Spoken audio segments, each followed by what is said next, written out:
ओम शांति 14/4/2025 प्रातः मुरली ओम शांति बाप दादा मधुबन। बाबा आज कह रहे हैं, मीठे बच्चे, सुख और दुख के खेल को तुम ही जानते हो। आधा कल्प है सुख और आधा कल्प है दुख। बाप दुख हरने सुख देने आते हैं। मीठे बच्चे, सुख और दुख के खेल को तुम ही जानते हो। आधा कल्प है सुख और आधा कल्प है दुख। बाप दुख हरने सुख देने आते हैं। प्रश्न, कई बच्चे किस एक बात में अपने दिल को खुश कर मियाँ मिट्ठू बनते हैं? उत्तर, कई समझते हैं हम संपूर्ण बन गए, हम कंप्लीट तैयार हो गए। ऐसे समझ अपने दिल को खुश कर लेते हैं। ये भी मियाँ मिट्ठू बनना है। बाबा कहते हैं, मीठे बच्चे, अभी बहुत पुरुषार्थ करना है। तुम पावन बन जाएंगे तो फिर दुनिया भी पावन चाहिए। राजधानी स्थापन होनी है, एक तो जा नहीं सकता। गीत, तुम ही हो माता पिता तुम ही हो। ओम शांति। ये बच्चों को अपनी पहचान मिलती है। बाप भी ऐसे कहते हैं, हम सभी आत्माएं हैं, सब मनुष्य ही है। बड़ा हो या छोटा हो, प्रेसिडेंट राजा रानी सब मनुष्य है। अब बाप कहते हैं, सभी आत्माएं हैं। मैं फिर सभी आत्माओं का पिता हूं, इसलिए मुझे कहते हैं परम पिता परम आत्मा यानी सुप्रीम। बच्चे जानते हैं हम आत्माओं का वो बाप है, हम सब ब्रदर्स है। फिर ब्रह्मा द्वारा भाई बहनों का ऊंच नीच कुल होता है। आत्माएं तो सभी आत्मा है, ये भी तुम समझते हो। मनुष्य तो कुछ नहीं समझते। तुमको बाप बैठ समझाते हैं। बाप को तो कोई जानते नहीं। मनुष्य गाते हैं, हे भगवान, हे माता पिता, क्योंकि ऊंच त्रिउंच तो एक होना चाहिए ना। वो है सबका बाप, सबको सुख देने वाला। सुख और दुख के खेल को भी तुम जानते हो। मनुष्य तो समझते हैं अभी अभी सुख है, अभी अभी दुख है। ये नहीं समझते हैं आधा कल्प सुख, आधा कल्प दुख है। सतो प्रधान, सतो रजो तमो है ना। शांति धाम में हम आत्माएं हैं, तो वहां सब सच्चा सुना है। अलाय उसमें हो न सके। भल अपना अपना पार्ट भरा हुआ है, परंतु आत्माएं सब पवित्र रहती है। अपवित्र आत्मा रह नहीं सकती। इस समय फिर कोई भी पवित्र आत्मा यहां हो न सके। तुम ब्राह्मण कुलभूषण भी पवित्र बन रहे हो। तुम अभी अपने को देवता नहीं कह सकते हो। वे है संपूर्ण निर्विकारी। तुमको थोड़े ही संपूर्ण निर्विकारी कहेंगे। भल कोई भी हो सिवाय देवताओं के, और किसको कह नहीं सकते। ये बातें भी तुम ही सुनते हो ज्ञान सागर के मुख से। ये भी जानते हो ज्ञान सागर एक ही बार आते हैं। मनुष्य तो पुनर्जन्म ले फिर आते हैं। कोई कोई ज्ञान सुनकर गए, संस्कार ले गए, तो फिर आते हैं, आकर सुनते हैं। समझो 6-8 वर्ष वाला होगा तो कोई कोई में अच्छी समझ भी आ जाती है। आत्मा तो वही है ना। सुनकर उनको अच्छा लगता है। आत्मा समझती है हमको फिर से बाप का वही ज्ञान मिल रहा है। अंदर में खुशी रहती है। औरों को भी सिखलाने लग पड़ते हैं। फुर्त हो जाते हैं। जैसे लड़ाई वाले वो संस्कार ले जाते हैं तो छोटेपन में ही उसी काम में खुशी से लग जाते हैं। अब तुमको तो पुरुषार्थ कर नई दुनिया का मालिक बनना है। तुम सबको समझा सकते हो। या तो नई दुनिया के मालिक बन सकते हो, या तो शांतिधाम के मालिक बन सकते हो। शांतिधाम तुम्हारा घर है, जहां से तुम यहां आए हो पार्ट बजाने। ये भी कोई जानते नहीं, क्योंकि आत्मा का ही पता नहीं है। तुमको भी पहले ये थोड़ी ही पता था कि हम निराकारी दुनिया से यहां आए हैं। हम बिंदी है। सन्यासी लोग भल कहते हैं भ्रकुटी के बीच आत्मा स्टार रहती है। फिर भी बुद्धि में बड़ा रूप आ जाता है। शालिग्राम कहने से बड़ा रूप समझ लेते हैं। आत्मा शालिग्राम है। यज्ञ रचते हैं तो उसमें भी शालिग्राम बड़े बड़े बनाते हैं। पूजा के समय शालिग्राम बड़ा रूप ही बुद्धि में रहता है। बाप कहते हैं ये सारा अज्ञान है। ज्ञान तो मैं ही सुनाता हूं, और कोई दुनिया भर में सुना ना सके। ये कोई समझाते नहीं है कि आत्मा भी बिंदी है, परमात्मा भी बिंदी है। वो तो अखंड ज्योति स्वरूप ब्रह्म कह देते हैं। ब्रह्म को भगवान समझ लेते हैं और फिर अपने को भगवान कह देते हैं। कहते हैं हम पार्ट बजाने के लिए छोटी आत्मा का रूप धरते हैं, फिर बड़ी ज्योति में लीन हो जाते हैं। लीन हो जाए फिर क्या, पार्ट भी लीन हो जाए, कितना रॉन्ग हो जाता है। अभी बाप आकर सेकंड में जीवन मुक्ति देते हैं, फिर आधा कल्प बाद सीढ़ी उतरते जीवन बंद में आते हैं।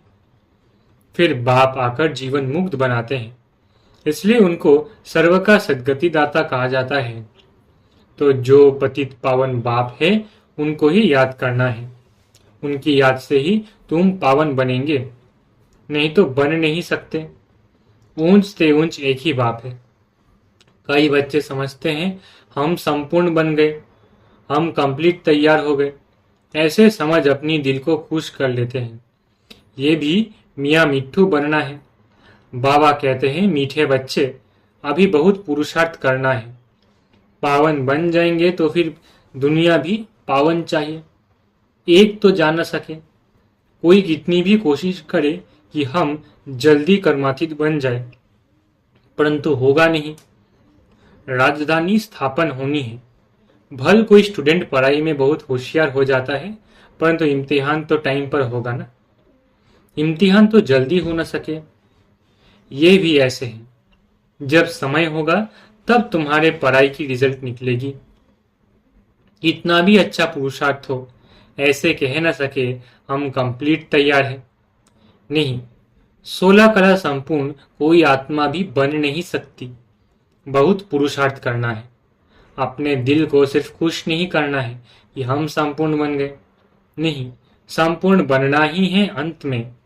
मियाँ मिट्ठू नहीं बनना है। ये तो सारी राजधानी स्थापन होनी है। हाँ, इतना समझते हैं, बाकी थोड़ा टाइम है। मूसल भी निकल गए हैं। इन्हें बनाने में भी पहले टाइम लगता है, फिर प्रैक्टिस हो जाती है, तो फिर झट बना लेते हैं। ये भी सब ड्रामा में नूंद है। विनाश के लिए बॉम्ब्स बनाते रहते हैं। गीता में भी मूसल अक्षर है। शास्त्र में फिर लिख दिया है, पेट से लोहा निकला, फिर ये हुआ। ये सब झूठी बातें हैं ना। बाप आकर समझाते हैं, उनको ही मिसाइल्स कहा जाता है। अब इस विनाश के पहले हमको तमो प्रधान से सतो प्रधान बनना है। बच्चे जानते हैं, हम आदि सनातन देवी देवता धर्म के थे, सच्चा सोना थे। भारत को सचखंड कहते हैं। अब झूठ खंड बन गया। सोना भी सच्चा और झूठा होता है ना। अभी तुम बच्चे जान गए हो बाप की महिमा क्या है। वो मनुष्य सृष्टि का बीज रूप है, सत है, चैतन्य है। आगे तो सिर्फ गायन करते थे। अभी तुम समझते हो कि बाप सारे गुण हमारे में भर रहे हैं। बाप कहते हैं कि पहले पहले याद की यात्रा करो। मुझे याद करो कि तुम्हारे विकर्म विनाश हो जाए। मेरा नाम ही है पतित पावन। गाते भी हैं, पतित पावन आओ, परंतु वो क्या आकर करेंगे ये नहीं जानते। एक सीता तो नहीं होगी, तुम सभी सीताएं हो। बाप तुम बच्चों को बेहद में ले जाने के लिए बेहद की बातें सुनाते हैं। तुम बेहद की बुद्धि से जानते हो कि मेल और फीमेल सब सीताएं हैं, सब रावण की कैद में हैं। बाप राम आकर सबको रावण की कैद से निकालते हैं। रावण कोई मनुष्य नहीं है, ये समझाया जाता है। हर एक में 5 विकार है, इसलिए रावण राज्य कहा जाता है। नाम ही है विशेष वर्ल्ड, वो है वाइसलेस वर्ल्ड। दोनों अलग अलग नाम है। ये वैश्यालय है और वो है शिवालय। निर्विकारी दुनिया के ये लक्ष्मी नारायण मालिक थे। इन्हों के आगे विकारी मनुष्य जाकर माथा टेकते हैं। विकारी राजाएं उन निर्विकारी राजाओं के आगे माथा टेकते हैं। ये भी तुम जानते हो।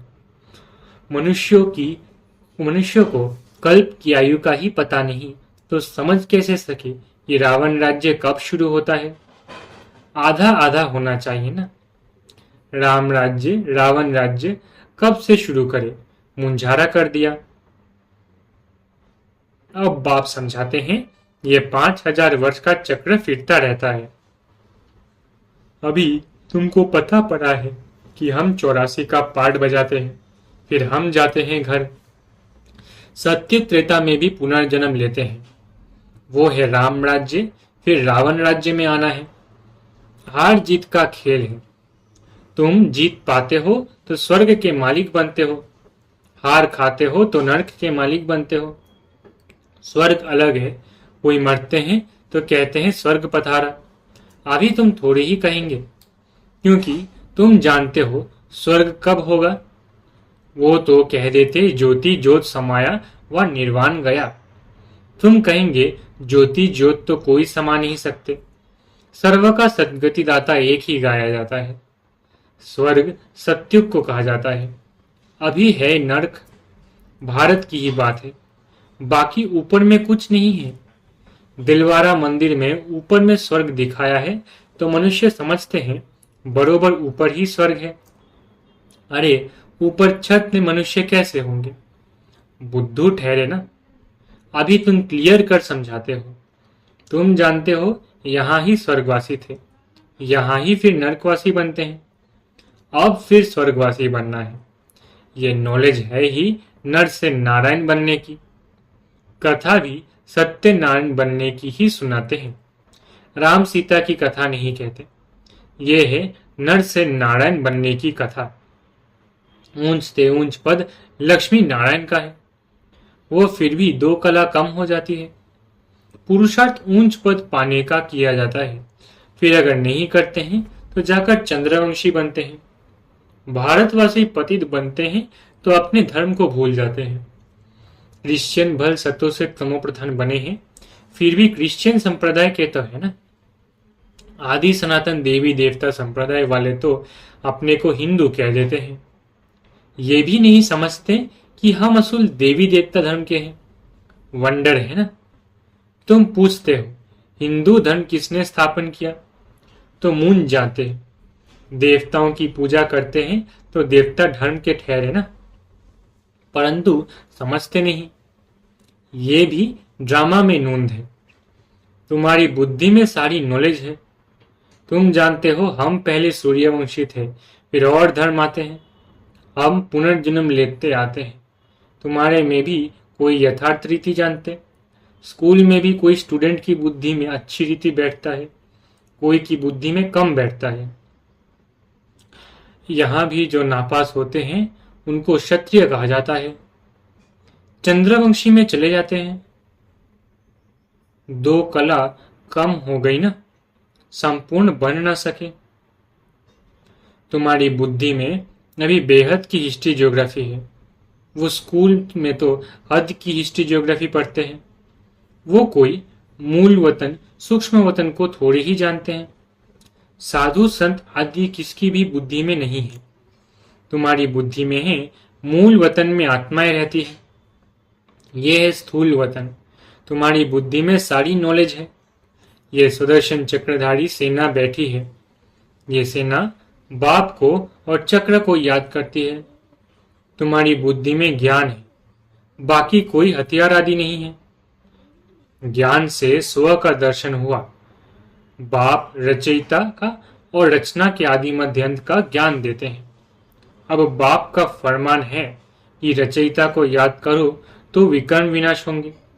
जितना जो स्वदर्शन चक्रधारी बनते हैं औरों को बनाते हैं, जो जास्ती सर्विस करते हैं उनको जास्ती पद मिलेगा। ये तो कॉमन बात है। बाप को भूले ही हैं गीता में श्री कृष्ण का नाम डालने से। श्री कृष्ण को सबका बाप नहीं कहेंगे। वर्षा बाप से मिलता है।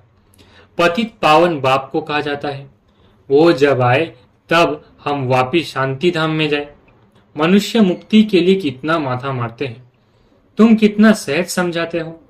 बोलो पतित पावन तो परमात्मा है, फिर गंगा में स्नान करने क्यों जाते हो।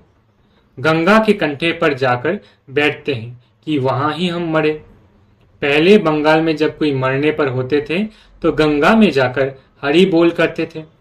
समझते थे ये मुक्त हो गया। अब आत्मा तो निकल गई, वो तो पवित्र बनी नहीं। आत्मा को पवित्र बनाने वाला बाप ही है, उनको ही पुकारते हैं। अब बाप कहते हैं मुझे याद करो तो विकर्म विनाश होंगे। बाप आकर पुरानी दुनिया को नया बनाते हैं, बाकी नई रचते नहीं हैं। अच्छा, मीठे मीठे सिखिलधे बच्चों प्रति माता पिता बाप दादा का याद करो गुड मॉर्निंग। रूहानी बाप की रूहानी बच्चों को नमस्ते। हम रूहानी बच्चों की रूहानी माता पिता बाप दादा को याद प्यार, गुड मॉर्निंग और नमस्ते। धारणा के लिए मुख्य सार। पहला, बाप में जो गुण हैं वो स्वयं में भरने हैं। इम्तिहान के पहले पुरुषार्थ कर स्वयं को कंप्लीट पावन बनाना है। इसमें मियाँ मिट्ठू नहीं बनना है। दूसरा, स्वदर्शन चक्रधारी बनना और बनाना है। बाप और चक्र को याद करना है। बेहद बाप द्वारा बेहद की बातें सुनकर अपनी बुद्धि बेहद में रखनी है, हद में नहीं आना है। वरदान, स्वस्थिति द्वारा परिस्थितियों पर विजय प्राप्त करने वाले संगमयुगी विजयी रत्न भव। वरदान, स्वस्थिति द्वारा परिस्थितियों पर विजय प्राप्त करने वाले संगमयुगी विजयी रत्न भव। परिस्थितियों पर विजय प्राप्त करने का साधन है स्वस्थिति। यह देह भी पर है, स्व नहीं।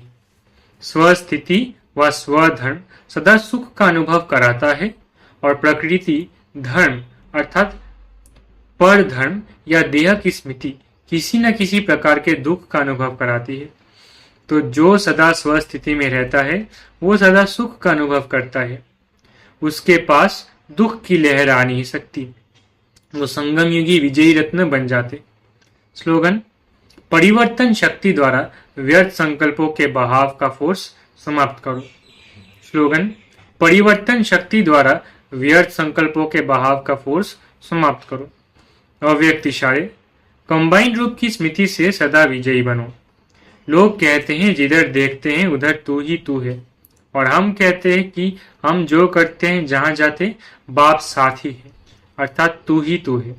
जैसे कर्तव्य साथ है, ऐसे हर कर्तव्य कराने वाला भी सदा साथ है। करणहार और करावनहार दोनों कंबाइंड है। अच्छा, ओम शांति। शुक्रिया बाबा।